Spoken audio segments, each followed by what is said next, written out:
ఈ సినిమాలో మీరు ఒక రెవల్యూషన్, ఒక విప్లవాన్ని గూడా చూపిచ్చారు. దాన్ని గ్లోరిఫై జేయకుండా ఎట్లా మేనేజ్ చేశారన్న? ఇది విప్లవాన్ని గ్లోరిఫై చేయడానికి తీయబడిన ప్రోపగండా సినిమా కాదు. ఆ!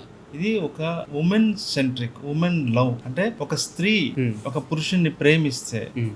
ఎంత దూరమైనా వెళ్తుంది, ఎక్కడికైనా వెళ్తుంది, ప్రాణ త్యాగానికైనా సిద్ధమవుతుంది అని చెప్పే ఒక ఎమోషనల్ హ్మ్. జర్నీ ఈ సినిమా. హ్మ్. కాబట్టి మనము పనిగట్టుకొని ఈ ప్రేమ అనే దాన్ని ఒక ముఖద్వారం లాగా భావించి రెవల్యూషన్ ని ప్రజలకు చెప్పాలనే ఇంటెన్షన్ ఫిల్మ్ మేకర్ గా నాకు లేదు. కేవలం ఆమె ప్రేమ, ఆ ప్రేమలో ఉన్న ఆ ప్రేమ ఏ ప్రేమ, అది మామూలు ప్రేమ కాదు. ఒక స్పిరిచువల్ లెవెల్లో ఉన్న ప్రేమ. ఒక మీరాబాయి, ఒక సిద్ధేశ్వరి, ఒక భ్రమరాంబ, అలాంటి పాత్రలు పురాణాల్లో ఉన్నటువంటి పాత్రలు, లేకపోతే మన హిస్టరీలో ఉన్నటువంటి పాత్రలు, ఒక ఆధ్యాత్మిక స్థాయిలో ప్రేమని ప్రకటించిన పాత్రలు ఎలా అయితే ఉన్నాయో అలాంటి పాత్ర వెన్నెల పాత్ర.